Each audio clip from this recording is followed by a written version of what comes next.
Olá a todos que acompanham o Popular pelas redes sociais. Noite de segunda-feira, pós-carnaval. Semana passada a gente não estava aqui por conta do feriado de carnaval, mas hoje a gente volta aqui para o nosso podcast, para o nosso podcast, que a gente chama de segundas-feiras, para a gente trocar aquela ideia, falar sobre temas importantes e relevantes aqui para a comunidade de Araucária. E hoje a gente está tendo a honra de receber aqui Capitão Orlando, comandante do Corpo de Bombeiros aqui na cidade de Araucária, que vai falar um pouco sobre essa estrutura do Corpo de Bombeiros aqui no município, a estrutura de uma forma geral, como você pode entender e contactar o Corpo de Bombeiros, uma instituição muito respeitada no país como um todo, uma das instituições mais respeitadas pela população, segundo as mais diversas pesquisas, mas para a gente entender um pouco de como até a questão de triagem de ocorrências, como é que funciona essa estrutura do Corpo de Bombeiros. E para nos ajudar nesse bate-papo, hoje estou aqui com o Valdecir Guimarães, que é nosso repórter de rua, aí nos ajuda nas ocorrências, está sempre aí acompanhando, inclusive, o trabalho do Corpo de Bombeiros, tem uma experiência bacana aí no que diz respeito à área de segurança, então ele vai nos ajudar nesse bate-papo de hoje. Capitão, muito obrigado por aceitar o nosso convite para bater esse papo, para a gente entender e começar um pouco como é que funciona essa estrutura do Corpo de Bombeiros aqui em Araucária e qual que é a importância das pessoas também entenderem como que funciona a estrutura do Corpo de Bombeiros. Olá, primeiramente boa noite a todos, né? Agradeço pelo convite de proporcionar a nossa instituição, chegar um pouco mais próximo à população, em especial aqui de Araucária, que é a nossa área de atenção, né? Como você mencionou, a nossa estrutura aqui, falar um pouco sobre como a gente está inserido, né, dentro do Corpo de Bombeiros. Dentro das divisões que nós temos no estado, hoje tem 3 grandes regionais, a gente está na primeira regional, né? Primeiro Comando Regional Bombeiro Militar, e segmentamos ainda no 6º Grupamento de Bombeiros, que equivale a um batalhão de polícia, né? E aqui, em Araucária, é a sede do 2º SGB, que dentro do linguajar mais familiar, para quem convive com o exército, polícia é um batalhão, né? Seria uma companhia, melhor dizendo. Então essa companhia a qual eu comando, ela tem 4 outras quartéis, né? Que é de área de responsabilidade, que é além da Araucária, Fazenda Rio Grande, Rio Negro e Lapo, onde temos lá o efetivo comandado por tenentes, né? Normalmente nessas seções de bombeiros, que a gente chama de SB. Então, o SB é a unidade municipal, né? O SGB é essa que tem uma articulação um pouco maior e subordinada a um GB. Então, é assim que nós nos encontramos hoje aqui divididos, né? A Araucária, ela tem uma característica sui generis, em especial nas unidades que eu comando, que são 2 postos, né? Onde a gente divide os serviços, que no Tomás Coelho existe a sede administrativa, onde eu comando, e toda a parte de RH, financeiro, né? E fica o caminhão de combate a incêndio. Já no Cachoeira, nós temos ali a parte do serviço de autoambulância, né? Onde ele desloca, que é o SIAT, e também ali recebemos projetos de vistoria, né? E fazemos vistoria, aquela parte do serviço ao público, em especial para quem é comerciante, quem quer abrir um novo empreendimento e necessita da liberação do Corpo de Bombeiros. Capitão, bem importante fazer essa explicação, porque o Corpo de Bombeiros tem essas 2 tarefas, tem essa parte digamos, ostensiva mesmo, de combate ao incêndio, de atendimento às situações de acidente, mas também tem toda essa parte de prevenção, dessa parte aparentemente um pouco mais burocrática, mas que é vital para que as estruturas como um todo, os comércios, os grandes eventos, esse tipo de coisa, esteja preparada para uma pronta resposta, digamos assim, na eventualidade de se precisar, né?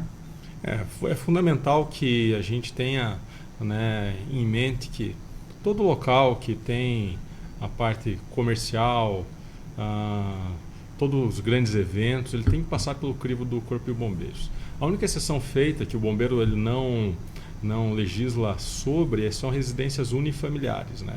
Então a casa não precisa, né? Então, mas o restante o bombeiro tem que passar por ali, nem que seja com uma liberação simplificada, né? Onde alguém assume o compromisso de manter as suas condições conforme apresentado, né? E também a vistoria, a análise daqueles maiores, de maior porte, né? Onde precisa realmente o bombeiro ir lá verificar hidrante, se está a sinalização correta, o extintor, conforme a normativa necessita. Legal. Sugere. Valdecir? Dentro dessa esfera aí que o senhor está falando, eu pego um pouquinho da história do Corpo de Bombeiros, que houve uma mudança na maneira de trabalhar do Corpo de Bombeiros, né? Voltando lá nos primórdios lá, antigamente o bombeiro ficava enquartelado aguardando o incêndio acontecer para ir combater, né? Hoje o bombeiro trabalha muito mais na prevenção, né? Através de normativas, onde tem as especificações técnicas, né? Como o senhor falou, aquele que vai abrir um novo empreendimento, um comércio, né? Então, para fazer essa abertura, existe todo um projeto já antecipando, né, os riscos, né? Fazendo uma gestão aí dos riscos para que não venha acontecer. Então, o bombeiro, eu vejo que na história ele mudou muito a sua maneira de trabalhar, né? Hoje ele está muito mais estruturado na questão, principalmente, de legislação, né? A gente pode... Assim, a estrutura como um todo, né, no Brasil, ela é muito reativa. A gente começa a falar em legislações um pouco mais aprofundadas com relação à parte de prevenção após eventos importantes como o Joelma, o Andraus, né, e uma reformulação, rediscutir o tema com o advento da Boate Kiss, né? Então, assim, são marcos, né? São pontos onde a gente quebra alguns paradigmas. Divisor de água, isso, né? Então, assim, atualmente o bombeiro, ele, desde 2018, ele conta com poder de polícia administrativo. Anterior a isso, ele necessitava fazer a comunicação ao Ministério Público para esse então tomar uma ação, né, de fechar o local, né? Hoje não. O bombeiro, ele pode, através das fiscalizações, fazer esse trabalho, né? Então a legislação específica confere ao bombeiro esse poder. E com certeza a norma ela é bastante viva, né? Não tem como ser diferente. Já visto que a partir do momento que a ciência traz novos materiais de construção, a gente tem que também pensar nisso. A partir do momento que a tecnologia apresenta formas novas, até mesmo de revenda de GLP, onde não tá, então a gente tem que estar sempre revisitando, reeditando. Então as normas elas estão disponíveis no site do Corpo de Bombeiros, né? Tá lá a lei, o decreto, o código e todas as NPTs que podem, né, garantir ali a segurança de qualquer estabelecimento no estado do Paraná. Já visto que essa legislação ela é estadual. E até tem sido mais favorecido, né, nos últimos tempos com relação aos pequenos comércios, né, de risco leve, risco moderado. O bombeiro tem até facilitado, né? Antigamente era um pouco, quando iniciou essas questões das NPT, das normas, né, técnica, era um pouquinho mais rigoroso, assim, né, até o pessoal reclamava, o pequeno comércio ali tem os 100 metros quadrados, o bombeiro está exigindo. Hoje está um pouquinho mais, né, fácil para o comerciante adquirir essa AVCB, né? Assim, o bombeiro ele não deixou de cuidar, apenas ele flexibilizou uma forma dele estar regular, né? Então, assim, aquele local onde, que nem você falou, né, de menor porte, o que é necessário? Alguém se responsabilizar pelas medidas mínimas, né? Então, a gente não precisa ir até lá para verificar, às vezes, uma luz de emergência, uma sinalização simples, um extintor. Isso pode ser... no ato que ele entra no sistema, ele assume aquela responsabilidade, né? E então o bombeiro não deixou de ir, apenas flexibilizou. Hoje está como se fosse assim, o licenciamento do veículo, né? Às vezes você precisa ir lá, às vezes não, né? Às vezes vai só dentro daquele conformidade com a norma. O problema é que nós, culturalmente, nós temos na nossa mente que prevenção é gasto, e não é, né, capitão? A gente tem observado aí ultimamente que em Araucária tem ocorrido alguns incêndios aí. As pessoas, quando passam por essa situação, aí vê o que é realmente um gasto, né?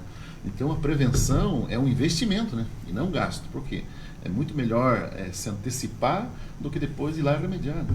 Não, se o cara quer economizar em combate a incêndio, ele pode economizar também em concreto para fazer a viga a do laje, pilar, né? né? A gente está falando em coisas similares, né? Assim, ninguém vai fazer isso, né? Ninguém vai deixar lá, daqui a pouco começa a ter fissuras que vai sair mais caro, vai ter que arrumar essa patologia, vai ter um desgaste necessário. Sem falar na responsabilidade que tem com todo mundo que adentra aquele edifício que ele está, né, trabalhando. Não pode ser diferente. Quando a gente imagina nesses eventos, né, sempre vem a questão da legalidade. Como que está a regularidade daquela edificação?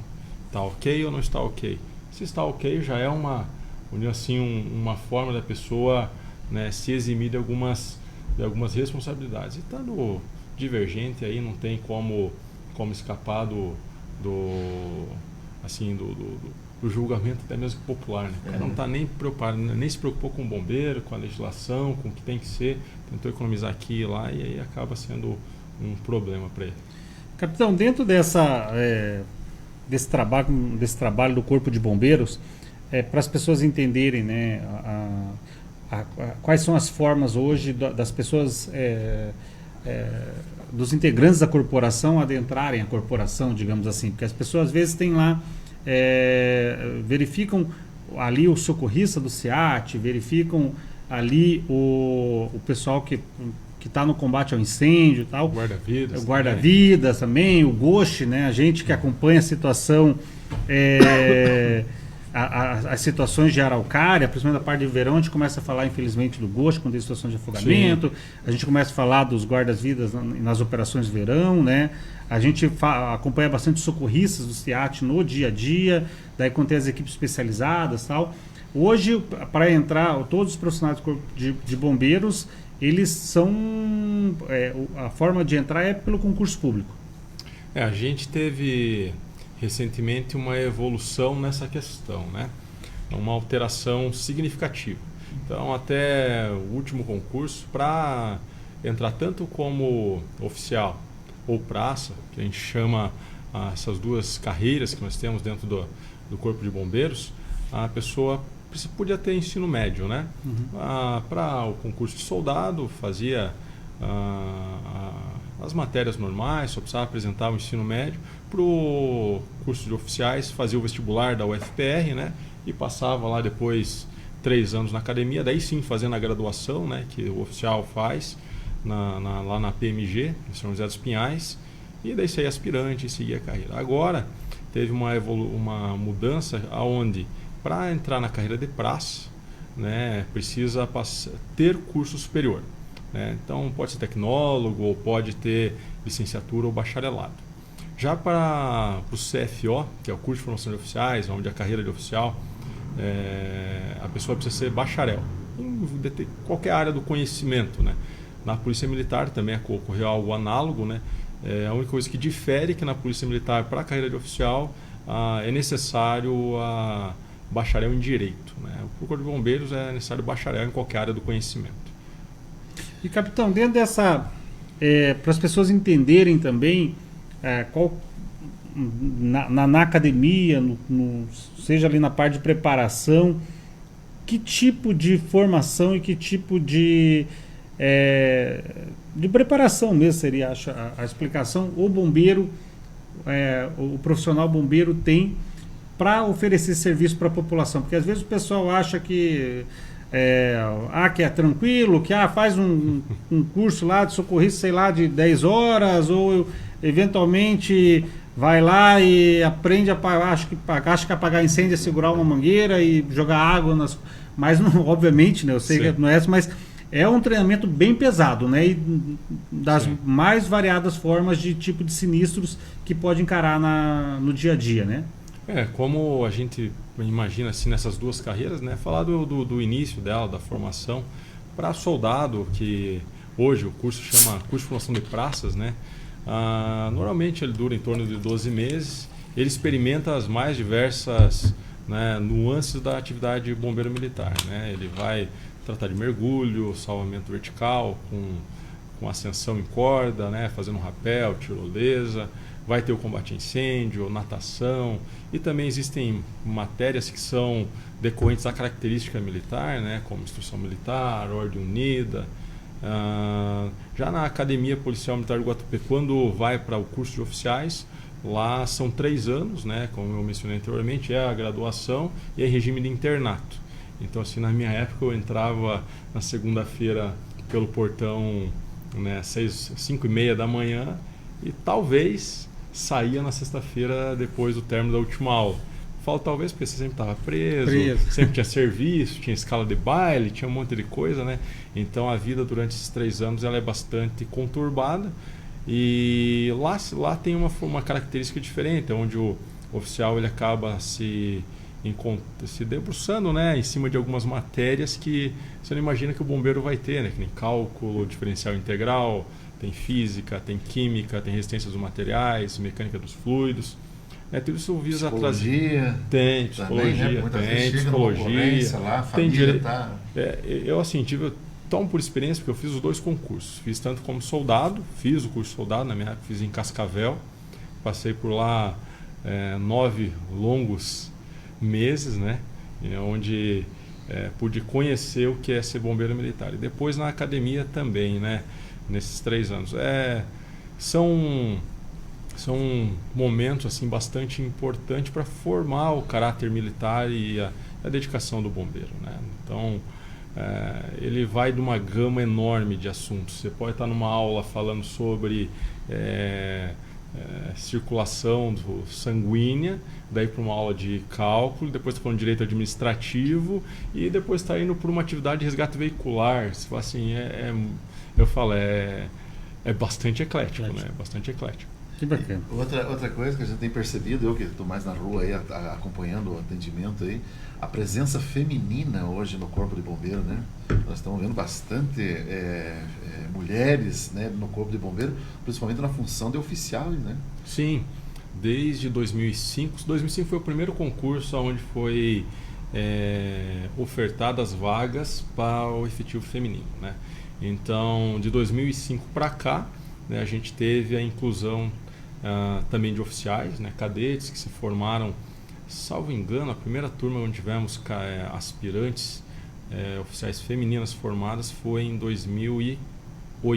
A primeira turma de oficiais formadas, né, foram os aspirantes em 2008, de soldados em 2005, né, e a gente vê que assim, a missão ela não encontra, né, separação. Então a gente vê o desafio para as mulheres é um pouco maior, então traduz para a gente uma admiração maior, né? Na hora que você vê que alguém tem que desempenhar uma tarefa com toda a facilidade que a gente tem como homem, né? Às vezes tem uma massa magra, massa muscular um pouco mais forte, a testosterona, e a mulher ela se habilita para fazer aquela atividade, né? Com certeza ela está tendo um esforço um pouco maior que nós, né? Então assim, é um desafio maior e estão dando conta, né? Estão conseguindo cumprir a missão. Hoje a gente vê em todos os postos, basicamente, né? O público feminino, soldado, cabo, sargento, subtenente. O senhor tem quantos aqui no seu quartel? Aqui eu tenho, vamos lá, de 5, assim, de cabeça que me lembro, 5 femininos, 5 bombeiras que trabalham conosco ali. Então a história é interessante isso, nunca tinha me atentado a isso. A trajetória da mulher dentro do Corpo de Bombeiros é recente, então, não recente.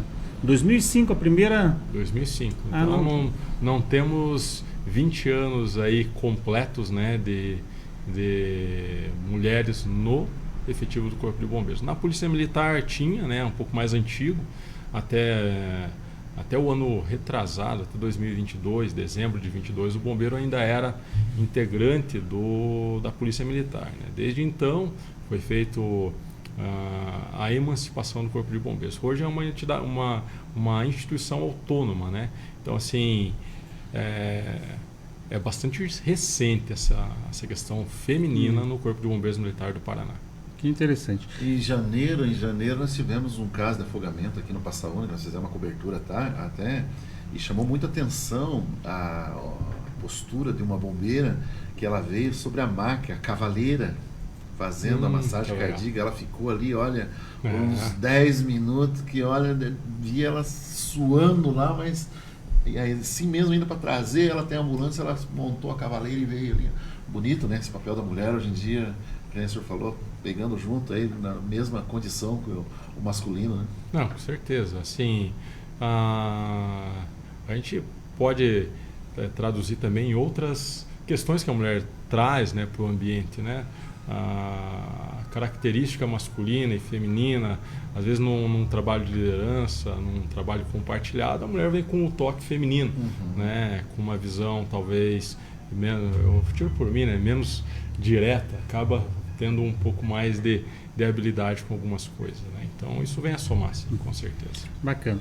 Capitão, dentro da organização do trabalho aqui em Araucária e do Corpo de Bombeiros mesmo, as pessoas às vezes têm um pouco de dificuldade de entender como é que é o acionamento do Corpo de Bombeiros, né?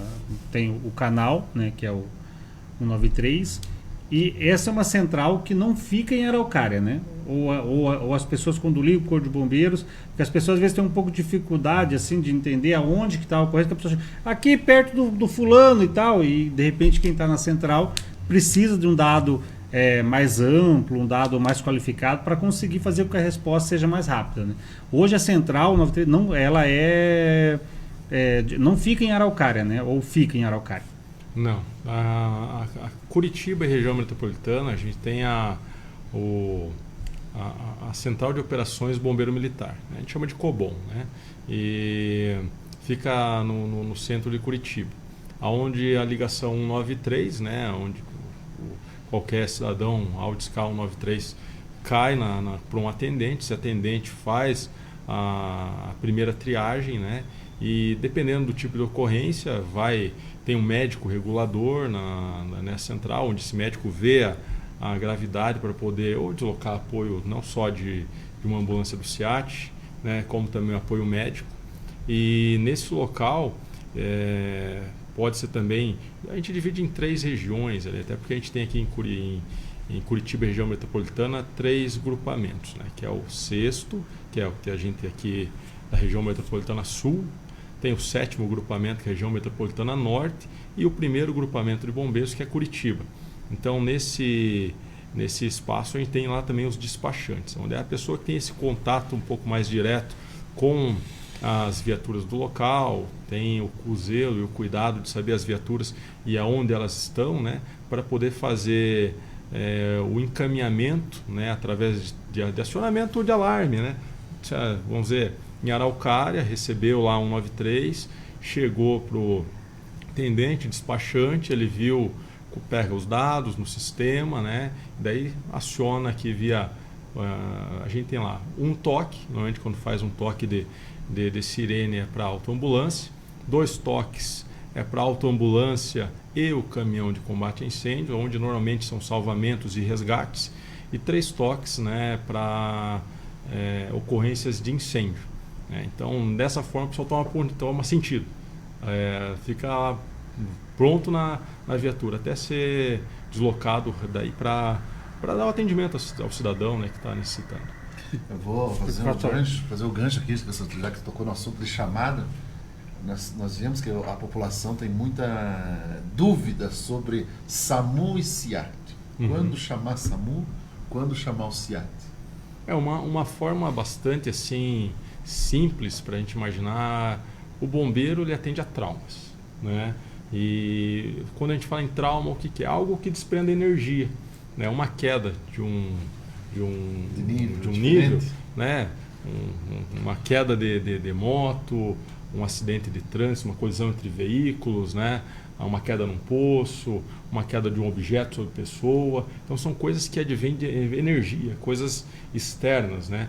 Em que pese que, né, o bombeiro, em determinado momento, ele também se depara com casos clínicos, mas em sua maioria, né, o 192, que é do SAMU, ele serve para atendimento de casos clínicos, epilepsia, né, pessoas com infarto e outras coisas similares, que são aquelas patologias que advêm do próprio organismo da pessoa, né?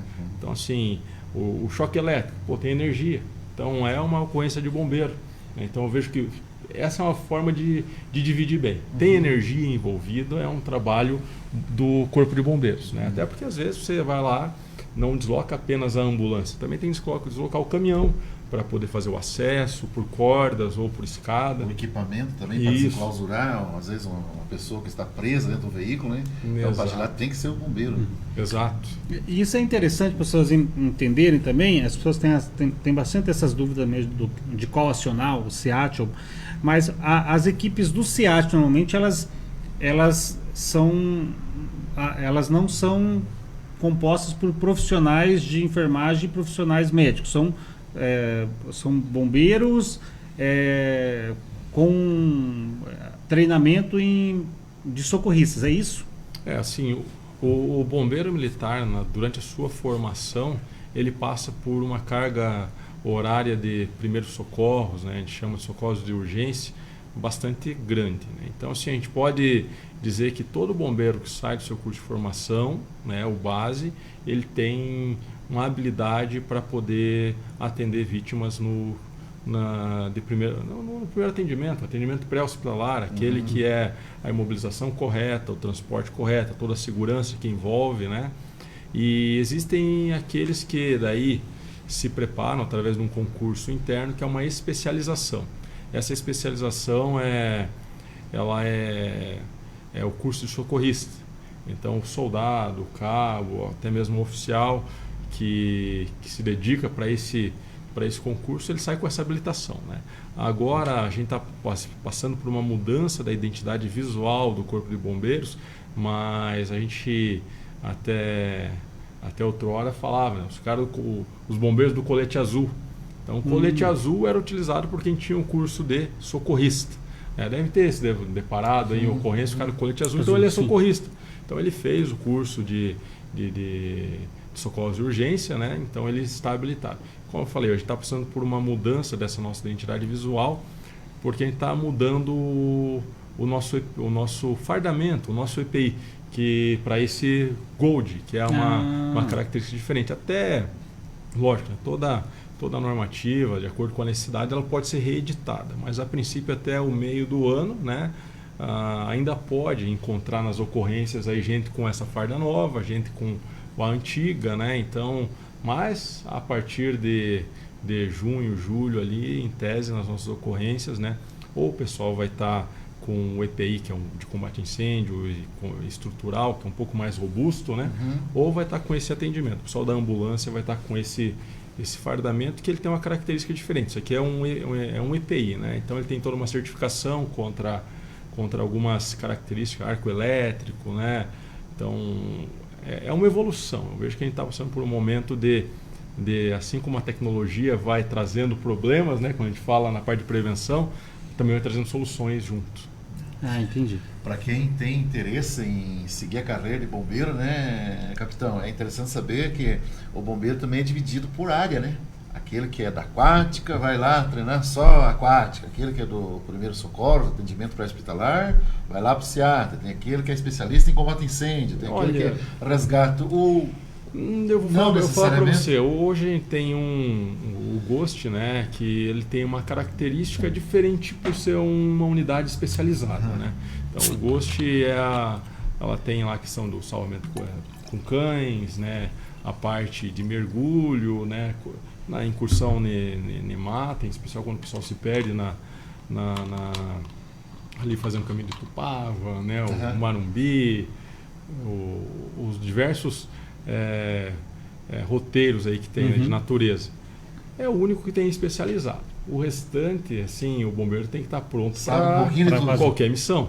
Inclusive essas, né? Inclusive essas. Assim, a atividade ela é especializada para o Ghost, mas não que o bombeiro, né, no seu ciclo natural, ele não tenha que saber. A gente sabe que tem algumas pessoas, tem alguns momentos, né, assim como o guarda-vidas, aí sim tem uma característica especial. O cara passa por um curso, né, de guarda-vidas para poder estar no litoral, fazendo lá o trabalho junto à Operação Verão e na costa oeste também. Então, pro trabalho de guarda-vidas, sim tem essa especialização. Para o trabalho no SEAT, é indicado, é bom que o cara tenha o seu curso, mas não é uma condição assim, exclusiva, né? Então ele pode estar nessa atividade. Capitão, dentro dessa lógica, que é uma dúvida também que as pessoas sempre têm, que chega para a gente, Normalmente uma equipe do SEAT, ela é composto de quantos profissionais? A gente hoje, né, por média, são 2 bombeiros militares. 2 bombeiros militares, né? E as pessoas, é isso que às vezes a gente ouve, que as pessoas, obviamente a hora que a equipe chegou lá, como é que é o padrão para entender, isso é uma dúvida que sempre chega para a gente, para onde a pessoa vai? Porque de repente vai levar para o trabalhador, vai levar para o evangélico, vai levar... não é, obviamente, os dois, ele fala assim, vou levar esse ali. Como é que é isso? Tem um referenciamento? Como é que é decidido ali? Faz análise, tem fratura, não tem fratura, é isso, é aquilo. Como é que é essa decisão para saber para onde vai referenciar? E quem decide para onde vai? Como eu mencionei na minha fala anteriormente, a gente tem lá o COBOM, né, a nossa Central de Operações do Bombeiro Militar, lá tem o médico regulador. Né? Ele não é militar, né, ele é de carreira civil, então ele acompanha, né, a disponibilidade de leitos em todos os hospitais de referência. Né? Então, assim, para aquele hospital, às vezes, né, tá com todos os leitos de UTI fechados, então tem que redirecionar para outro. Às vezes algum equipamento necessário para uma radiografia, para um raio-x, para algum local não tem, precisa de uma característica do estado, averiguar a questão neurológica e tal hospital não tem essa disponibilidade. Então ele que distribui as cartas, né, com relação aos dados que o socorrista passa para ele no local. Então ele vai, né, o socorrista, a partir do momento da regulação, foi despachado para a ocorrência, ele chega lá, faz todo o levantamento e já no interior da ambulância ele faz um levantamento, né, de todos os possíveis lesões que tem a vítima e observa também a cinemática desse trauma, né, de como ocorreu isso daí, e repassa para essa central reguladora. E ela, sim, né, de posse dessas informações, conhecendo como está o sistema em toda Curitiba, região metropolitana, ele indica qual o hospital de referência para deslocar. E acionamento do helicóptero? Quem chama, quem determina? Vem helicóptero, não vem helicóptero? O acionamento do helicóptero sai basicamente da central, né, de operações do bombeiro militar e, lógico, a equipe que está no local, as características, né, do local e da ocorrência, elas podem solicitar o apoio. Né? Isso é algo que é bastante importante a equipe estar alinhada, né? Então, assim, algumas ocorrências não permitem, por mais que a gravidade, né, não permite, porque é um espaço diferenciado, você não consegue fazer lá uma reanimação cardiopulmonar em plano voo, então é uma característica diferente, né? Mas é essa integração entre a equipe no local, verificando a necessidade, e com a central de operações que daí faz o acionamento, né, para o BPMO. Outra situação, capitão, o pessoal até tem um pessoal perguntando, e é uma dúvida que o pessoal sempre gera, o pessoal sempre tem, que é com relação à quantidade de viaturas à disposição, né? É uma dúvida que o pessoal sempre tem, inclusive com SEAT e SAMU. É óbvio que deve haver também um parâmetro com relação ao tamanho das cidades, tal, o efetivo disponível. Mas hoje o que a gente tem assim de estrutura em termos assim, de viaturas disponíveis simultaneamente, digamos assim? O que o Corpo de Bombeiros tem à disposição da população aqui, no caso do SEAT?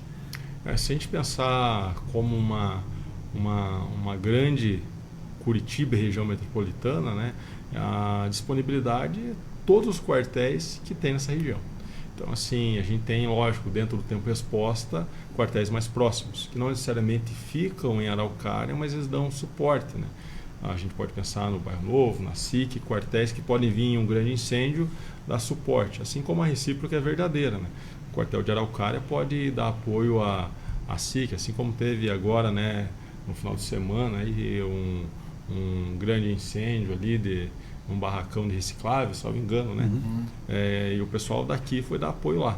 Então, assim, já com relação à ambulância, o que eu posso dizer assim, que a gente tem também a mesma estrutura, né? A ambulância de todos os quartéis. E para a região nossa, a gente tem aqui o médico, né? Que ele trabalha regime de prontidão no quartel no Afonso Pena, em São José dos Pinhais. Então, esse atendimento pré-hospitalar, né, quando necessita de um apoio médico, é feito de despacho via regulação. Porque é bem interessante isso para a gente entender, porque às vezes as pessoas acham, e até algumas vezes as pessoas conversam e tentam fazer uma explicação de entender. É óbvio que você pode. Não, a gente tem uma viatura, tem 2 viaturas, tinha que ter no mínimo o dobro. Eu falei, não, beleza, pode ter o dobro, né? O ideal seria que a gente tivesse uma viatura para cada habitante, né? Se fosse uma perfeito. Mas então a gente tem uma quantidade X. Mas e é justamente por isso que é um corpo, né, de bombeiros, por exemplo, porque a gente nunca vai estar livre dessa situação de, obviamente devem ter as estatísticas que baseiam isso, mas pode acontecer que vai ter certas situações que vão acontecer sinistros simultâneos. Exatamente. E que daí vai ter vai ter situações que no que tem de geral digamos, o suficiente, digamos assim, para aquela área de abrangência. Assim, a gente sabe, né, que toda sobressalência de recursos impacta em outras questões, né? A gente tem uma questão importante a ser observada, né, que se a gente falar assim, eu tenho que ter efetivo para 2 ocorrências, pode ser que tenha 3. Se eu tiver 3, pode ser que tenha 4, né? E a gente precisa atender o maior número de pessoas numa área geográfica. É fato que a gente tendo aqui uma ambulância, a possibilidade não de naquele momento a nossa ambulância está deslocando para o Hospital do Trabalhador, né, com uma vítima, ter uma ocorrência em Araucária, a gente vai ter que esperar apoio aí de outras unidades de Curitiba, exemplo SIC e Bairro Novo, que são as nossas mais próximas aqui, né? Então acaba tendo um impacto direto no tempo-resposta, mas sobremaneira assim, 2 ambulâncias em Araucária, muito possivelmente é um recurso que a gente teria que distribuir em local onde não tem, né? Então essa questão que nem você falou, né? O ideal seria uma para cada um, né? Mas temos que trabalhar com o que temos, né? E dentro dessa lógica, é claro, quando a gente pensa, né, de uma viatura, são 2 viaturas, como o senhor falou, cada viatura vai ter que ter 2 profissionais e não trabalha só no horário comercial, né? Você vai ter que necessariamente 24 horas, então como é que é mais ou menos para fechar uma escala de 24 horas? São quantos profissionais mais ou menos, assim, considerando uma viatura? O bombeiro no Paraná ele adota a escala no regime 24/48. Né? O cara trabalha um dia, 24 horas, das 8 da manhã até as 8 da manhã do outro dia e folga 2 dias. Para a gente poder levantar, como a gente fala assim, levantar uma ambulância, a gente precisa no mínimo, né, 6 pessoas. São lá 3 prontidões, né, que a gente chama A, B e C, então 2 para cada. Isso ainda a gente tem que considerar também a sobressalência, quando a gente fala em atestado médico, férias, né, e outras quesitos. Então ali a gente não consegue com 6 levantar, a gente teria que ter os 7. Né, ou talvez 8 ali para poder ter essa segurança e não ficar, digamos assim, sem o serviço operante, né? Então já é uma conta interessante. Então 2 ambulâncias seriam 16 profissionais, por exemplo, 3, e assim por diante. Né?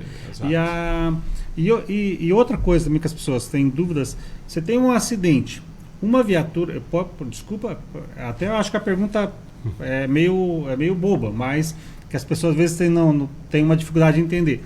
Uma ambulância do SEAT, por exemplo, consegue socorrer uma vítima. 2 às vezes. Dependendo da gravidade. Então consegue socorrer, se tiver que transportar, consegue transportar 2 ali. Então isso é outra característica também. Se tiver um acidente que eventualmente tenha 2 carros, um alto ali, tiver 4, 5 vítimas, necessariamente vai precisar de 2, 3 ambulâncias, vai precisar de apoio e tal.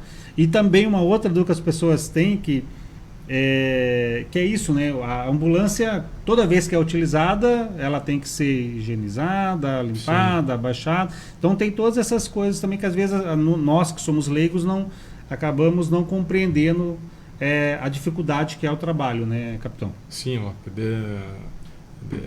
demanda, né, a asepsia dos itens, né, em especial em ocorrências que envolvem bastante extravasamento de sangue, então ela precisa ficar um período baixado para poder, né, deixá-la em condições, né, para a próxima vítima não não receber essa infecção, até o próprio socorrista, né, não estar num ambiente repleto de sujidades e micro-organismos que possam afetar a saúde, né? As pessoas esquecem, mas o bombeiro, interessante o do capitão falando, porque às vezes precisa ter atenção. O bombeiro também fica doente, né? Sim. Ele também fica sujeito. Vira pai, né? Pode essas ser pai, situações, né? né? Tem um monte de... Desculpa, nesse campo de atendimento, nos ajude, a mim, que sou lá o repórter de rua lá, que estou naquele cenário de guerra, muitas vezes a gente não tem condições de estar passando tintim por tintim lá para o nosso internauta, né? E muitas pessoas também têm dúvida, né? Com relação aos códigos. O bombeiro passa para a gente lá, a vítima está em código 2, está em código 3, código 4, né? Por favor, capitão, os códigos de atendimento do Corpo de Bombeiros. Vamos falar assim dos mais fáceis primeiro, né? Que é o código 1 e código 4. Código 1 é a pessoa que não está com grandes lesões, não tem, digamos assim, passou incólume pelo incidente, né? E código 4 é o oposto, aquela que foi uma vítima fatal, né? E código 2 é uma vítima que tem uma certa gravidade, contudo está estável, não, né? Coloca a vida dele em risco. Não tem risco. Exato. Não tem, não tem, digamos assim, uma grande lesão que venha, né, ceifar a sua vida, né, ou ter uma grande evolução em breve. O código 3 já sim, é uma vítima que tem múltiplas fraturas, hemorragia interna. Isso, também tem a questão de estado neurológico, né, bastante comprometido. Então, nesse sentido, né, é uma forma de prioridade, né? A gente pode falar assim como prioridade, né? Assim, por isso essas divisões de código, né? Que a gente tenta... às vezes a gente vê, né, o cara dando entrevista lá, sua coisa, sei lá, código 4. Ele fala assim, cara, e por que fala-se código às vezes, né? Porque, imagina, né, tá em um atendimento onde tem, sei lá, o pai e o filho, né? O filho está no banco de trás, levou para a ambulância, o outro está aqui, alguém falou, a vítima lá, código 4. Lógico que a gente falando isso aqui, a gente meio que desmistifica, né? Acaba o cara, na hora que ouvir isso, ele vai ter essa noção. Mas em tese é para até ser velada essa informação, né? Para a gente poder também preservar no momento, né? Mas, lógico, hoje com o advento da internet, informação, Google, tudo isso é mais fácil. O cara vai lá e se localiza no meio disso. E a gente tem a mesma divisão em grandes acidentes, com relação a lonas. O que é lonas? Tem a área de concentração de vítimas, que é um local, um espaço destinado às vítimas de um AMUV, né? A gente fala acidente com múltiplas vítimas. Uma tragédia. Agora está mudando um pouco a terminologia, que é IMUV, com incidente de múltiplas vítimas, né? Mas, assim, em via de regra, né, que é mais fácil, são aquelas ocorrências onde a quantidade de vítimas extrapola a capacidade operacional de suporte, né? Então, nesses AMUVs, né, vou no mais tradicional, que isso é mais antigo, esse termo é mais arraigado na minha mente. Então, o AMUV, ele também tem esse código, só que é por cores, né? Lona verde, amarelo. Lona verde é código 1, né, que são as pessoas que estão deambulando, tal, né? E tem a lona amarela, né, que é o código 2, lona vermelha e lona preta, né? Como o atendimento ele precisa ser ágil, né, e não pode ter confusão, então é uma forma de distribuir as vítimas com a ordem conforme as prioridades, né? Se a gente imaginar uma vítima na lona preta, a gente sabe que não é prioridade, porque infelizmente ela teve sua vida ceifada. Aquela verde também não. Então minha prioridade vem para a vermelha, que é aquela vítima que está, digamos assim, inconsciente. Exato, ela passou por um período, digamos assim, tem um fluxograma de trabalho, onde o pessoal usa a metodologia START, que é de rápida triagem, né? Onde ele vai lá, faz checagens, né, desde estado de consciência, enchimento capilar, que é para verificar se tem uma troca gasosa efetiva, se está com pulso, se está respirando. Nesse trabalho ele vai fazendo a alocação até chegar e daí coloca, né, um cartãozinho ali na vítima, né, com relação a isso. A vítima verde é aquela que está, às vezes ela está mais agitada, está andando, está preocupado com alguém, então ela está deambulando, ela está bem. Então a gente tem que afastar ela. Imagina, eu deixo uma vítima verde do lado de uma preta. Ele vai querer procurar alguém ali, até na vermelha, ela vai acabar tumultuando. Isso é uma situação também que é bem isso também que que a gente vê no dia a dia, que é um complicador, me parece, do trabalho do Corpo de Bombeiros, né? Que a gente, você tem o ser humano é curioso por natureza, né? Então isso é até um cuidado que a gente tem, a gente sempre tenta fazer explicação, às vezes as pessoas não entendem. Nós temos por protocolo, por exemplo, não passar nome de vítima, isso é o protocolo nosso de jornal, nome de vítima enquanto em acidentes, por exemplo, a não ser que a família esteja ali, já tenha vindo, porque a gente imagina que você está acompanhando uma live e em casa a pessoa está lá, recebe o nome, sabendo que placas de moto, o cuidado que a gente tem também para não expor, né? Porque a pessoa está em casa, a placa fulano, tal, vamos sofrer um acidente, a família está sem acesso, acaba sendo um complicador. Mas essa questão hoje, o senhor está aí 20 anos praticamente tem, como você falou, né? Tem os facilitadores, as redes sociais facilitaram muita coisa, mas é um complicador a falta de, digamos, tato que as pessoas têm nessas cenas de sinistro, nessas cenas de acidente, de filmar, essas coisas todas, dificulta, é um complicador hoje? Assim, o curioso que a gente fala na ocorrência, ele realmente atrapalha. Ele expõe tanto a própria segurança, né? Porque às vezes está ali olhando e acaba de observar, fica numa visão de túnel, acaba não observando, sei lá, um outro carro que está vindo, ele vai querer atravessar a rodovia para ver, ou desacelera, né, dentro para ver ali dentro do carro para poder ver e o fluxo do trânsito compromete. E assim, dentro das ocorrências de incêndio também, ele não se percebe a real noção de um risco de colapso estrutural, até mesmo a questão das equipes trabalhando no local, né? Isso é ruim. E como o nosso efetivo é bastante reduzido, né, a gente precisa dar a resposta, né?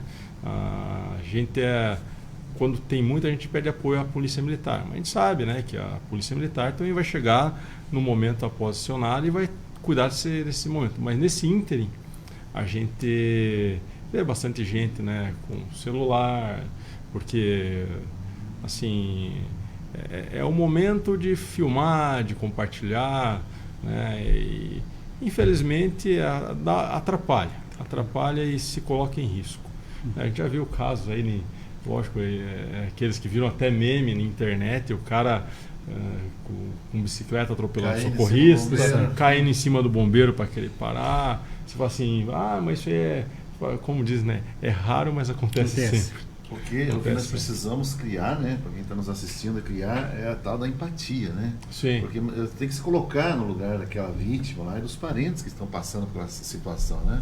Se colocar, e se fosse meu parente, né? Se fosse eu que estivesse ali, né? Você ia querer que os outros estivessem ali com o celular ali em cima. E uma coisa muito importante, né? Obedecer a voz de comando do bombeiro que está no local. Se ele pedir para se afastar e falar, por gentileza, todo mundo além daquele poste, depois do meio-fio, né? É importante, né, realizar essa tarefa, porque assim acaba por vezes gerando um momento de desconforto, né? O militar, o bombeiro querendo trabalhar e alguém ali curioso, tentando ver, isso é bastante ruim. E a própria questão, né? Obviamente o profissional bombeiro, ele é o qualificado, então ele sabe eventualmente quem atender primeiro, qual que é o protocolo, e às vezes tem o curioso que diz, não, atende aquele ali está pior, tal. De repente, e não é, né? De repente o bombeiro consegue identificar uma lesão neurológica, alguma coisa ali, e o outro só está com o dedo cortando, mas aquele dedo está saindo sangue, o cara baixa, então é sempre ter também, de novo, né, como o Valdecir bem lembrou, essa questão da empatia para fazer isso, entender que o profissional qualificado para aquilo é o profissional bombeiro, né? Exato. Assim, o pessoal é preparado para poder dar o suporte de maneira, né, a expor o mínimo a integridade de todas as vítimas ali, né? E a gente falou, às vezes o sangue chama atenção, às vezes uma perna fraturada, né, ela chama bastante atenção, mas, né, não necessariamente isso é o que vai colocar em risco a vida da pessoa. Às vezes uma pessoa está com traumatismo crânioencefálico bastante significativo, está com um traumatismo raquimedular também bastante pelo mecanismo claro, né? Então, assim, isso por vezes não impacta tanto, né? Visualmente, como sangue, né? Então, assim, a população tem que evitar também ao se deparar com alguns acidentes, né? Querer movimentar, mexer. O ideal é, né, aguardar, fazer o acionamento, né, da viatura, aguardar, né, de maneira a confortar a vítima, né? Assim, ações que são bastante oportunas, né?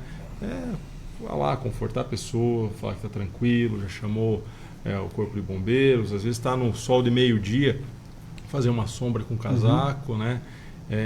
Outra coisa, isso é importantíssimo. Não adianta nada a gente querer ajudar a vítima sem cuidar da própria segurança. Então, assim, não adianta você ir lá para o meio da rua, dar essa atenção, né? E o fluxo de trânsito ainda continua. Sim. Então, assim, a melhor forma que você tem de ajudar é não se expondo ao risco. Se possível, né, minimizar com sinalização às vezes, o próprio triângulo do veículo, posicionar o veículo com alerta, né? Os galhos de árvore. Lá, isso, galho de árvore, coisa nesse sentido, para evitar um segundo trauma, né? E não ser vítima também. Eu tive a oportunidade, durante o café, ali, o pessoal mostrando um vídeo até segundo, né, a fonte que me falaram, né, eu não confirmei a notícia, mas era uma policial rodoviária federal que parou para dar um atendimento num canteiro e, infelizmente, você vê, né, ela estava no canteiro e veio o veículo, né, desgovernado, e ela estava no procedimento aparentemente adequado, porque, né, estou no canteiro, não tem nenhum problema. Agora imagina no meio da via. Daí o cara vai lá, quer dar atenção naquela vítima, tal, tirar o motoqueiro e acaba sendo vítima junto. Capitão, as pessoas têm bastante curiosidade também da estrutura do caminhão de combate a incêndio. Hoje esse caminhão, assim, são aquelas curiosidades assim de entender quanto de água cabe dentro de um caminhão daquele, onde é que abastece, como é que funciona isso hoje dentro dessa estrutura? Os caminhões de combate a incêndio, eles, vamos chamar assim, o ABTR, Auto Bomba Tanque e Resgate. Então ele é um auto-bomba, tanque e resgate. Vamos dividir essas palavras, né? O auto eu acho que é bem autoexplicativo. O bomba é porque ele tem a bomba que propulsiona, né, e oferece energia ao fluido que o bombeiro usa, que é a água, né? Normalmente a vazão dessas bombas, né, tem maiores, tem menores, mas estou dando aqui uma média da maior recorrência, em especial nas nossas características, são de 1.000 galões, né? 1.000 galões por minuto, e o tanque nosso, né, do T, ele tem em média um reservatório de 4.500 litros. E o R vem do resgate, ele tem corda, tem desencarcerador, tem 3 ferramentas especiais ali fundamentais, né, que é a tesoura, a cunha expansiva e o cilindro expansor. A tesoura que é aquele que de repente o cara está preso no acidente, que usa para... Exato. Esse aí é para fazer o trabalho de desencarceramento, né? É uma coisa que a gente é interessante, né? O bombeiro tira a ferragem da vítima, não a vítima da ferragem. Né? Então, assim, se tem o metal que está do retorcido ali devido à colisão, que está impedindo, a gente pode pegar, né, vários tipos de algumas possibilidades. O metal pode estar apenas, vamos dizer assim, tortou a porta, não consegue abrir de maneira mecânica, né? Estragou a maçaneta ou teve uma interferência entre as peças, né? Isso já impede. Pode estar prendendo a vítima, né? Aquela retorcida prendeu a vítima e a vítima não sai porque ela também está presa.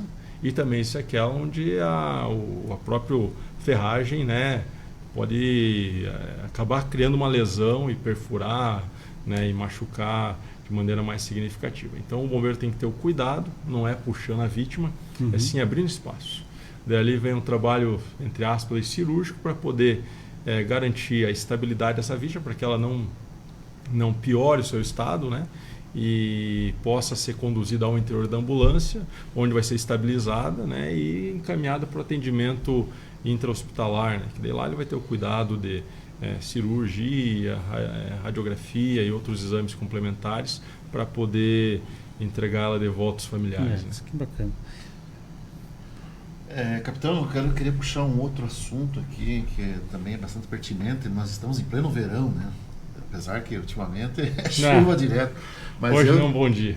Hoje está frio. Mas estamos no verão, né? Ainda mais 2 meses, 3 meses, ainda mais não, vai com se certeza. prolongar. Tomara Deus dê um Com solzinho. certeza. E eu tive o desprazer de fazer a cobertura de 2 afogamentos aí nas nossas represas aí, né? Com relação a Passaúna, essas cavas por aí, o que podemos dizer para o nosso internauta aí, capitão? Uma coisa muito importante, né? O bombeiro, ele não faz trabalho de prevenção nesses locais, né? Então a pessoa, né? Já não é quase sinônimo. A pessoa que se expõe a esse risco, ela está fadada a, no primeiro infortúnio, ela perder a vida, né? Então assim, não dá para a gente brincar com isso, né? Então não se banhe, não brinque nesses locais, né? Por mais que acabe tendo a sensação de que nada bem, né? Estou com uma boia. E só mora quem sabe nadar, né? Exatamente. Só mora quem sabe nadar, quem não sabe nadar não entra, né? Às vezes a gente pega ali um caso que a pessoa não está preparada e um galho que prende uma roupa, né? Uma cãibra, uma falta de capacidade cardiorrespiratória em conseguir retornar, né? Algum problema, daí é fatal. Daí o trabalho é de busca, né? Para tentar entregar o corpo à família, né? Essa é uma situação que também a gente volta e meia se depara e faz a explicação, mas as pessoas teimam em aceitar. Por que não tem o corpo de... Por que não tem salva-vida aqui nas cavas? A gente diz, gente, isso aqui não é uma área propícia para banho. Exato. E você já não tem, inclusive, porque uma área como essa colocaria, inclusive, em risco os próprios bombeiros, né, para fazer o salvamento. Então é uma coisa que não adianta as pessoas também ficarem naquela, mas poderia ter. Não vai ter, não tem conversa, né, capitão? A gente entende, né, com a política do próprio município, né, que não é incentivar o banho. Então se coloca um guarda-vidas, é praticamente um convite, né, um prato cheio para que o pessoal, né, convide aí a família inteira e todo mundo para o final de semana e nesses locais, né? Então, como você bem mencionou, né, às vezes o local, por vezes, né, ele é impróprio para banho, né, e não tem um tratamento adequado, não é aquela finalidade, o risco também é proeminente, então os locais onde o bombeiro hoje atua são nas prainhas, né, na costa oeste, a gente tem o litoral do estado, onde também, no próprio litoral, a gente fala assim, nem todas as áreas, nem toda a faixa do litoral é própria para o banho, né? Então ele tem que procurar o posto de guarda-vidas, nadar, fazer o banho dele ali entre as bandeiras e aí, assim, ouvir as orientações do profissional lá habilitado para cuidar, né? Então, assim, mesmo no litoral do estado, não é qualquer lugar que se indica que entre para o banho, né? Para a prática de natação, qualquer outra coisa. Isso é interessante, serve até por um trocadilho, né? Porque a gente está na praia, as áreas onde tem muitos buracos, elas ficam demarcadas com impróprias, a bandeira preta, tem, né? A bandeira preta. Mas a que é imprópria é preta, ou seja, se fosse para ter aqui nas nossas casas, vai ter bandeira preta em toda, sim. Porque não é propício para banho. E é bem interessante isso que o capitão falou, de lembrar que, inclusive nas praias, existem os locais impróprios para banho, que seria aqui, seria inteiro, de fora a fora, uma Passaúna com bandeira preta. É incrível a pessoa assim não ter a consciência que ali, como o senhor falou, a finalidade não é para diversão, é para estancar a água, né? Um reservatório de água para atender a população. Então a gente tem que imaginar que ali ele foi inundado, ficou árvores, resto de residência que talvez foi desapropriada. Tem inúmeras situações de risco, né, que a pessoa desconhece. E ele vai entrando. E a gente conversando com o pessoal do Gosto tem nesse salvamento, eles falam sobre a escuridão da água, né? Sim, a água muito escura que 3, 4 metros já não se enxerga nada embaixo, né? Dificuldade para fazer um resgate nisso aí, né? Sim, a gente nem chama de resgate, chama de busca. Né? Tipo, é a busca aquática que a gente fala o quê? É o momento em que o bombeiro já não tem mais emergência, né? Vamos falar assim a verdade, não tem mais emergência. Então não é um deslocamento que vai fazer com a viatura, sabe, com desenvolvimento de velocidade, com giroflex, sinais sonoros, você vai para resgate de um cadáver, né? Então essa busca aquática, ela demanda também, né, uma característica peculiar. O salvamento aquático no litoral ele já tem essa finalidade, né, tirar alguém com condições de sair com vida, né? Daí tem assim N técnicas, né, para poder fazer essa abordagem, né? Então a busca acaba sendo uma característica, a água às vezes é muito suja, aí quando pega no fundo remexe, então é bem diferente uma atividade da outra. Ele vai com roupa de neoprene, né, aquela com mergulho, escuba, máscara. O guarda-vidas não, é nadadeira e um flutuador, né, que a gente chama de life belt, que pega para poder a pessoa se amparar. Até dando uma dica, né, com relação a esse tipo de atividade, o bombeiro, né, sugere que a pessoa, quando está uma pessoa se afogando próximo, evitar de tentar fazer o salvamento, né? Talvez você lançar um objeto para ela flutuar, jogar, talvez estender para que ela se agarre, um galho, cabo de vassoura, alguma corda, alguma coisa que ela possa pegar, né? Porque na hora do momento ali da luta da vida, você é uma boia, ela acaba, né, usando você e até existe uma técnica, o judô aquático, né, que o pessoal aprende para fazer, como se desvencilhar, né? Quando a pessoa puxa pelo ombro, pelo cabelo, né? Então tem toda uma forma, né, uma técnica para poder desenvolver a atividade. Então tomar muito cuidado, né, e se possível jogar um objeto para ela flutuar. Isso é interessante, você falou, que é uma coisa que a gente vê bastante aqui desse período todo que eu estou aqui no jornal. Várias situações, aquelas histórias que de conversando com as pessoas que viram a situação, várias situações que pessoas não, ele morreu tentando salvar o fulano. Tem bastante. Normalmente tem bastante dessas situações mesmo assim, que tentando, ou morreu junto, ou a pessoa que você for primeiro consegue de fato salvar, porque tem essa, digamos, luta natural pela vida ali, acaba usando o outro como boia, né?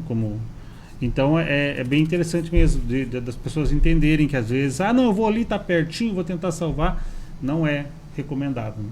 Não. Assim, a gente sabe, né, que por vezes está com alguém, um ente querido, um pai, um filho, um irmão, o pessoal acaba, né, optando pela escolha de tentar, né, mas é bastante arriscado, né? O melhor que tem a se fazer é evitar nadar em local onde não tem proteção por guarda-vidas, né? Que pese isso ser uma recorrência, né? O pessoal insiste em fazer isso, mas buscar lá no litoral onde tem o posto de guarda-vidas, né? Aqui na cidade, que nem Araucária e grande região, buscar os clubes onde a gente tem lá o serviço, que daí não é bombeiro militar, né? Tem os guarda-vidas ali contratados de maneira particular, e fora isso, né, não se expor ao risco. É bem interessante o que o senhor falou também, uma outra eu sei que já vou ficar falando de tudo, a gente vai virar a noite aí, mas vamos explorar o senhor mais um pouquinho. Isso é bem interessante quando a gente fala, nós, principalmente nesse período de verão, a gente sabe que Araucária tem várias chácaras, tem vários pesques pagues, digamos assim, que oferecem piscina, essas coisas. E a outra cuidado que as famílias têm que ter, né? Por mais que pareça, não, a piscina é curtinha, tal, é pequenininha, mas a pessoa acaba tomando uma cerveja ali junto com a piscina e tal, de tomar esses cuidados também, de escolher espaços que tenham ali um salva-vidas particular, claro, né? Porque é uma estrutura particular. E também, eventualmente, as pessoas os comerciantes que oferecem esse tipo de serviço se atentar para isso, né? Sim. A gente viu recente uma coisa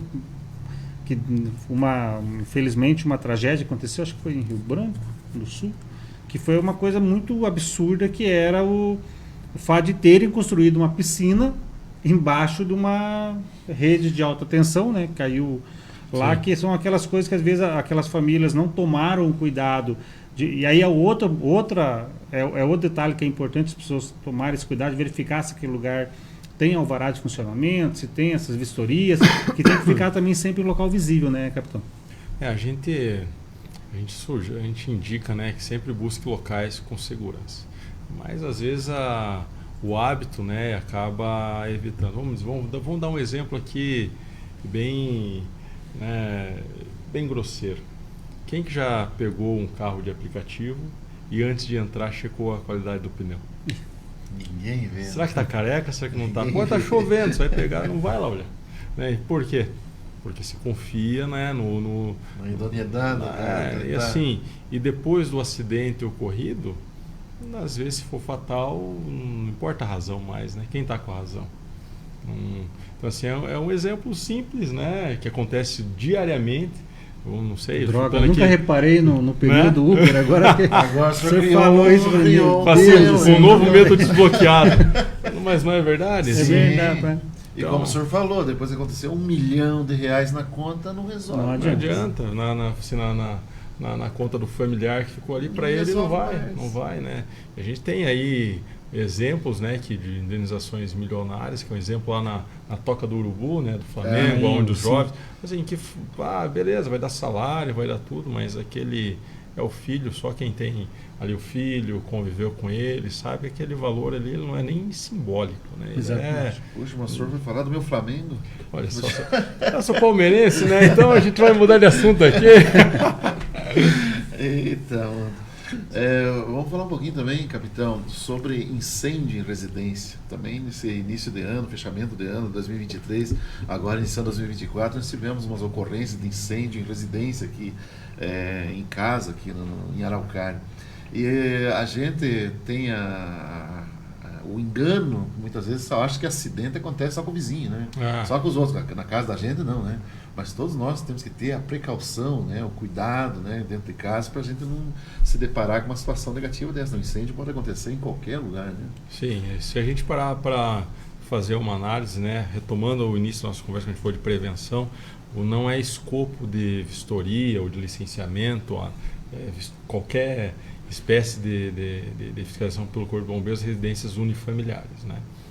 Então, assim, ali compete ao morador, né, ter o bom senso de contratar um profissional, né, para fazer o seu projeto elétrico, né, porque por muitas vezes a gente vê que é um custo que acaba, né, a pessoa executa, pega alguém sem uma anotação de estabilidade técnica, né, sem essa formação. Então a gente pega inúmeras vezes aí, além desses quesitos, né, que nem de vela e tal, mas bastante problema na parte elétrica. E infelizmente, né, o povo ainda insiste em utilizar sobrecarga, né, em fiações, sai de casa, isso acaba sendo o nosso grande cliente, né? O pessoal que não tem esse cuidado de contratar um profissional que faça de maneira correta a sua demanda elétrica ali, né? Capitão, dentro dessa, a gente sabe que Araucária também tem algumas áreas de ocupação e que volta e meia, chuvas torrenciais como ontem, por exemplo, alagam, né? E é mais um serviço ali para o corpo de bombeiros. Também é uma dificuldade dessa, digamos, dessa atuação, porque não se tem muito, quando alaga, não se tem muito o que fazer, a não ser ir lá e levar, socorrer a pessoa para tirar, né? As pessoas às vezes têm uma ideia que não tem o que possa ser feito, é basicamente esse socorro, né? Assim, pelo que a gente tem de proximidade, né, aqui com a Defesa Civil do município, né, são locais onde as pessoas são informadas, né, mas insistem em permanecer, né, e querendo ou não tem, o Corpo de Bombeiros vai ser deslocado para suprir essa demanda, né? Então, recentemente a gente tivemos alguns eventos, né, onde a gente deslocou viatura, a gente pega lá uma caminhonete que a gente chama de ABS, Auto Busca e Salvamento, onde equipa o pessoal com bote, né, colete, algumas coisas, faz o deslocamento das famílias, né, de onde está, uma área de risco, até um local mais seguro, e daí fica para serviço social do município dar o melhor atenção ali, né, mobilizar para um abrigo, alguma coisa. Né? Mas infelizmente a gente se depara com essa característica, né, em alguns locais onde a gente tem que atuar. Uhum. Capitão, outras duas dúvidas que sempre chegam para a gente atualmente faz uma triagem do bombeiro aqui às vezes para não chegar, né? O pessoal liga para mim, então eu tô com a gente, isso é particular. Enxame de abelha, por exemplo, é uma coisa, até nos últimos tempos teve alguns aqui, uma situação dentro de uma propriedade ou em área pública. Quando que o bombeiro atua? O bombeiro atua basicamente, né, quando existe risco, né, que essas abelhas estão atacando, né? Se ela tiver, existem algumas que são transitórias, né, essas aí a gente não é missão do bombeiro, né? Então a gente vai, assim, já teve casos de ataque em animais, cavalo, cachorro, próximo. Essa é uma missão do bombeiro. Ele tem a roupa própria para esse tipo de atendimento, né? Ele vai lá, faz a remoção da abelha. Tem gente que, né, às vezes liga para o bombeiro fazer o extermínio. Não pode, né? Porque é um animal, a gente não pode fazer esse tipo de atividade. A única exceção que a gente tem uma atenção a ataques de abelhas, né? Que aí a gente vai dar o suporte, o encaminhamento médico necessário, né? E agora, caso contrário, tem que contratar um profissional habilitado, né, para poder fazer o regular manejo desse animal. Uhum. Até essa é bem importante. Eu já tenho também na internet alguns memes de jornalistas também que vão lá e olha aqui o enxame de abelha, daí vão lá, provocam as abelhas, tá? Olha aqui, daí o senhor falou de meme agora há pouco, me lembrei disso. Mas isso é outra informação também que é bem importante as pessoas entenderem isso também, que não é chegar lá e matar, né? Não dá para matar, até porque as abelhas têm uma ambiental, exatamente, né? Tem uma função de protagonista em polinização de plantas e tudo mais, e de entender isso, né? Que as abelhas estão quietinhas lá, não mexe. Se for em área pública, obviamente acionar a prefeitura, porque a prefeitura vai ter que contratar esse profissional. Se for dentro de sua casa, vai ter que contratar um profissional para fazer essa retirada. E a mesma coisa, obviamente, tem aquele não sei se o senhor já passou por isso, mas já teve algumas situações também que é aquele clássico do gatinho preso em cima da árvore. Chama o bombeiro? Assim, né? Por uma vida, todo sacrifício é dever. Esse é o nosso lema, né? Assim, eu vejo que a gente passa por N momentos onde os animais, né? Cachorro, passarinho, gato, estão em condições adversas. É claro, né? A gente tem que ter bom senso, né? Quem aciona tem que ter bom senso. Às vezes o animal está num telhado e tem fácil acesso, a gente sabe que é uma característica, às vezes, do gato, vai lá, né?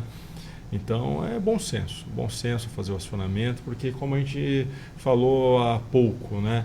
O nosso recurso não é sobressalente. Então, se eu estiver dando atenção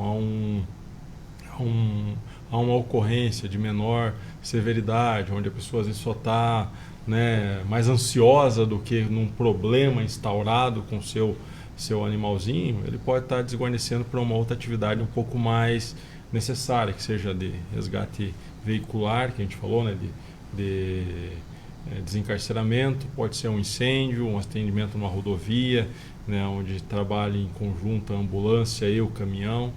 Então é assim, é lógico que a gente se importa com os animais, né? Isso é algo que é inerente à missão bombeiro militar, né? Dar atendimento e proteger, né, a vida dos animais, né? Independente se tem dono ou não, se é silvestre ou não. Acho que o bombeiro militar que não atende com a mesma presteza, ele não estaria no emprego ideal. Então, assim, a questão que eu falo é essa: a gente atende e com carinho aos animais. É só o bom senso mesmo, ver se a pessoa não está passando por um processo aí de ansiedade para o gatinho vindo do telhado, né? E eu acho que a primeira referência que eu vi com o bombeiro em desenho animado foi dessa forma. Bem isso. E, capitão, a gente sempre fala da questão do... Eu não sei se isso ainda é um problema, mas teve um tempo que era muito problemático, era a questão dos trotes. Isso hoje ainda é um problema? Digamos, tem é controlado? Como é que está isso hoje? Como assim, eu não tá, o nosso trabalho aqui ele está distante um pouco, né, da questão da Central de Operações do Bombeiro Militar. Eu vou falar mais por uma crítica empírica e intuitiva do que dados concretos, né? Então assim, existe, né, a questão de trote, né? É importante a gente entender que tudo que a gente utiliza de um recurso emergencial, onde isso acaba sendo algo apenas por diversão, sem a real necessidade, a gente está retirando a possibilidade, né, de alguém realmente, né, em condições de apuros, estar sendo atendido com maior brevidade, né? Assim como a gente falou do atendimento à ocorrência, ter esse bom senso, né? A gente sabe que não dá para deixar de falar que fazer trote, além de ser crime, é uma extrema falta de bom senso. É complicado porque isso aqui está mais na esfera de muitas vezes criança, né? Às vezes o pai não sabe disso, né? Mas é importante os pais, né, orientar, sim, né? sim. Porque, como o senhor falou, a BTR está lá no Tomás Coelho e sair lá com a BTR, cruzar a cidade, por exemplo, ir lá no Tupi, né, e chegar lá, trote. Assim, algumas ocorrências o pessoal acaba tendo o feeling, né? O cara dá um exemplo, eu falo assim, o jargão interno, o cara não é recruta. O cara fala assim, está tendo um incêndio no shopping. Tá bom. Quantas pessoas passam vão ligar e falar que está tendo um incêndio num shopping? Não é uma ligação, duas, três, desmoronou o mundo aqui. Não, vai ter um monte de ligação. Então, o pessoal acaba tendo esse feeling, né, a poder deixar o escalão de socorro, né, deslocar para um evento que, pela característica, né, a gente sabe que não faz sentido, é improvável, né? E lógico, né, assim, na dúvida, o bombeiro acaba sendo proativo nessas ações, né? Então, sobremaneira, é importante a gente sempre ter o zelo, como você falou, oriente as crianças, né? Porque, como a gente fala, né, até trouxe aqui num padrão, quando a criança ligar, né, a gente vai mandar, né? E a gente não vai deixar de atender, né? Porque é trote, é uma coisa de recorrência, mas é ruim, né? É ruim deslocar e encontrar um ambiente onde não tem ocorrência. E se é crime, né? A gente fala assim, pô, a criança ainda não tem essa responsabilidade, né? Razão, então assim, a gente não vai ter, só vai ser o ônus, né, do deslocamento mesmo. E capitão, hoje a gente já acompanhei algumas ocorrências também, em janeiro acontece bastante, acho, que é a de incêndios ambientais, né? Até esse ano eu achei que não vi muito assim, mas não sei se também é impressão, mas também muitas vezes descuida as pessoas, joga uma fagulha ali, alguma coisa. O que é o recado que fica aí, o cuidado? A gente tem um momento, né, até faz alguns anos, que o Corpo de Bombeiros do Paraná, ele tem uma operação, assim como tem a Operação Verão, né, só que essa com órgãos do Estado, né, a gente tem a Operação Coatijuão, né, que é uma operação onde mobiliza e deixa, além do escalão que a gente já falou lá, que é o ABTR, a ambulância, né, a gente deixa uma ABS, que é aquela autobusca e salvamento, equipada com materiais de combate a incêndio florestal e militares escalados, né, para poder ali em horário, os horários de maior recorrência, né, não desguarnecer, né? Assim, a gente vai fazer o atendimento ao incêndio ambiental e não pode deixar de entender que a nossa estatística de combate a incêndio urbano, resgate veicular e outros diminui. Não. Então a gente trabalha dessa forma nos períodos onde a seca, né, acaba sendo um elemento de facilitador, né, desse material combustível, com uma pequena incidência de uma fonte de ignição, acaba tomando proporções, né, em especial. Isso aqui é uma orientação que você pediu, né, uma orientação.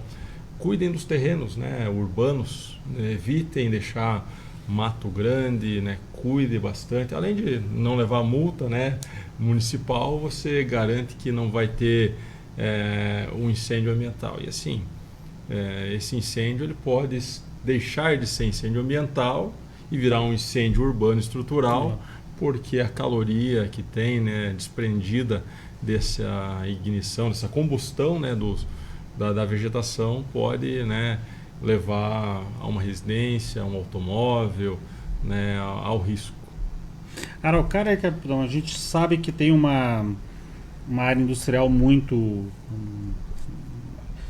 grande e a gente tem até o PAN aqui em Araucária, Sim. né, o plano de apoio mútuo ali, e as pessoas sempre têm aquelas preocupações diferentes, né? Pô, e se a Petrobras explodir, e se não sei o que, não sei o que.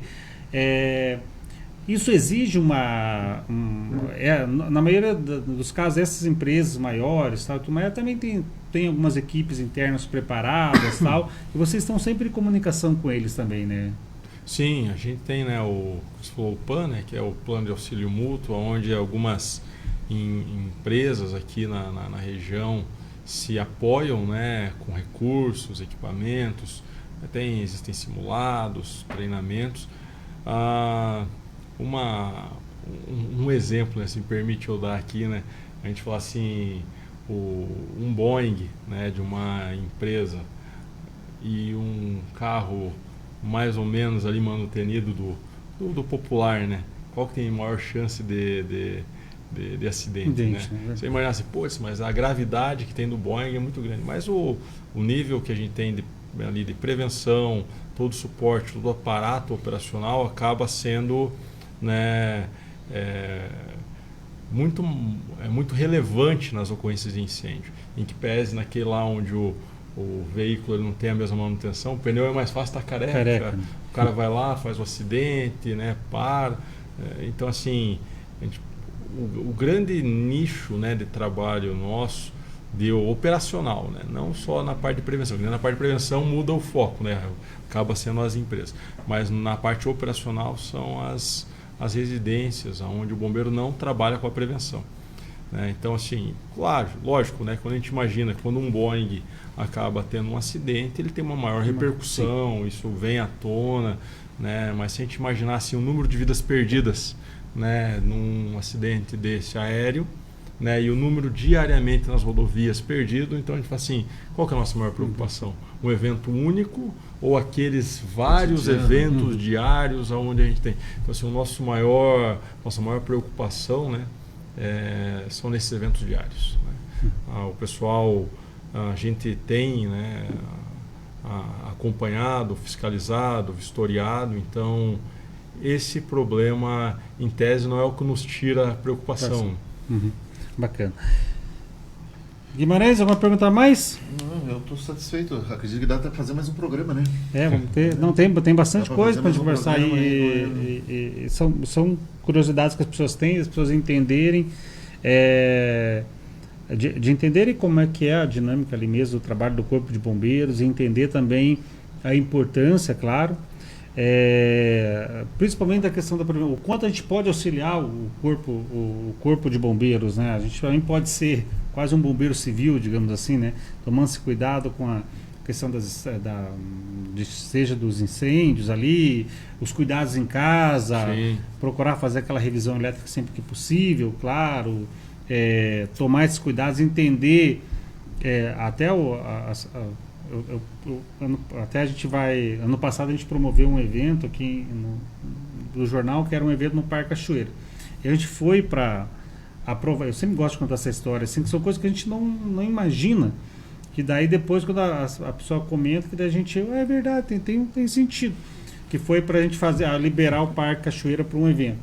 Daí chegou uma solicitação do pessoal que fez a revisão do nosso processo. Precisa ter um bote ali no lago do parque, para que a gente chegue a disponibilizar um bote. Ele falou, mas um bote, né? Depois ficou pensando, mas é verdade, né? Tem uma área ali, o pessoal vai ali, de repente vai que cai uma criança lá, tal. Vai acontecer? A chance mínima, mas são os cuidados que a gente precisa ter, e isso vale para tudo, né? Para tudo a gente tem que ajudar e ser parceiro do Corpo de Bombeiros nesse sentido. Capitão, agradeço muito a oportunidade de conversar com o senhor ter aceitado esse convite, vir aqui falar para a gente. E queria que tu deixasse um recado final para as pessoas ali, como é que pode entrar em contato com o Corpo de Bombeiros, eventualmente se tem alguma coisa que o senhor acha importante, que a gente não perguntou, se o senhor puder falar para a gente. Primeiramente, né, para nesse final de conversa, agradecer, né, a atenção dispensada à nossa instituição, né, e o convite é importante para a gente poder estar mais próximo da comunidade, sem a qual a gente não tem razão de existência, né? O Corpo de Bombeiros está para atender a população, poder bem servir, né? Talvez assim como mensagem, né, que tem aí de final, né, o zelo, né, nas suas ações, porque eu vejo que o bombeiro não quer ser acionado. Porque quando a gente é acionado, a gente está indo para uma questão de infortúnio de alguém. Então, busque tomar atitudes corretas, né? Assim, tanto na direção, quanto coisas simples, né? Vai andar de bicicleta, usa o capacete, né? Vai andar de moto, anda na velocidade, usa o capacete, seja defensivo na questão de um possível acidente. Em casa, busque sempre atitudes seguras, né? Vai acender uma churrasqueira, pense como aquilo pode ser inseguro para você, para sua família, né? E tendo essas atitudes, né, evitando de ser vítima, acho que é um grande apoio para a gente. Mas é lógico, né? Aonde falhar a prevenção, a população como um todo pode contar com o bombeiro, né? O acionamento nosso é via 193, né? O mais breve possível, o pessoal toma posição e vai atender, assim, com a certeza de que a gente vai buscar fazer o nosso melhor e entregar um serviço bom para a nossa sociedade e tentar minimizar os danos causados, né, por um evento da natureza, por um acidente, para onde a prevenção falhou. Bacana. Guimarães, algum recado final? Agradecer o capitão, né? A gente teve um contato lá, aceitou prontamente vir aí, né, esclarecer para a população todas essas dúvidas que o senhor acabou tirando aí, né? Então, parabéns pelo trabalho, parabenizar o senhor pelo trabalho. E mais uma dúvida, o senhor é bastante jovem para ser capitão, hein? O senhor chegou rápido aí na hierarquia, hein? Rápido, foi uma demora, não chegava nunca. Não chegava nunca. Quantos anos o senhor tem, capitão? Eu tenho 40 anos, então... 40 anos, já é 40, já Que bacana. Já é 20, vamos lá, né, arredondar 20 anos aí de trabalho diário para tentar, né, chegar. Não acho que cheguei cedo, queria ter chegado um pouquinho antes, né? E tinha condição, poderia chegar? É assim que eu não entendo bem a questão da hierarquia dentro do militarismo. A idade pesa muito para galgar patentes maiores, não? Não, a idade é uma relação assim indireta, né? Não, assim, porque você entra na academia, depende muito da idade, né? Agora o tempo ali para ficar no posto, pro oficial é 3 anos na academia, 1 ano como aspirante, ali dependendo do momento da instituição, 2 a 5 anos como segundo tenente, mais uns 5 anos como primeiro. Eu já faz 5 anos que estou como capitão. Minha próxima promoção é a major, né? Então, estou concorrendo, mas, né, Deus sabe, Deus está no comando, sabe toda hora, todo momento.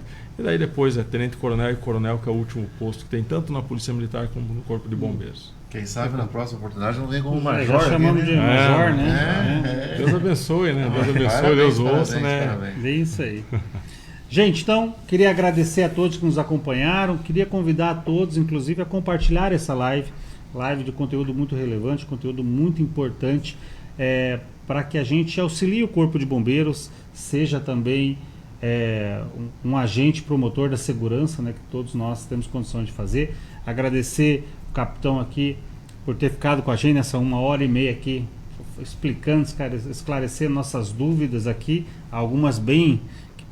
eventualmente pode ter parecido boba assim, mas eu sempre digo que não existe dúvida ruim, né? Então a gente fica bem feliz do modo como o senhor aceitou e trocou essa ideia com a gente.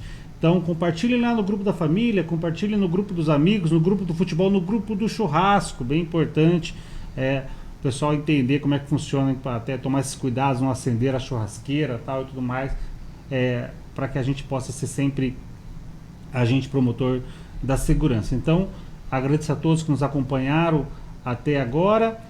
Fica aí a dica, né, do capitão, quando você chamar o Uber, dê uma olhada no pneu do Uber, gente. Dê uma olhada, olha só, ativou mais um gatilho aqui, né? Tem que tomar cuidado com o pneu do Uber ali. Mas são aquelas dicas bem importantes para a gente evitar algum tipo de transtorno maior. Mas muito obrigado por acompanhar a gente, muito obrigado por acompanhar o Popular. Agradeço o Valdecir, ficou com a gente, nos ajudando aqui hoje. E jamais esqueça, como a gente sempre diz, que o Popular é especialista em araucária.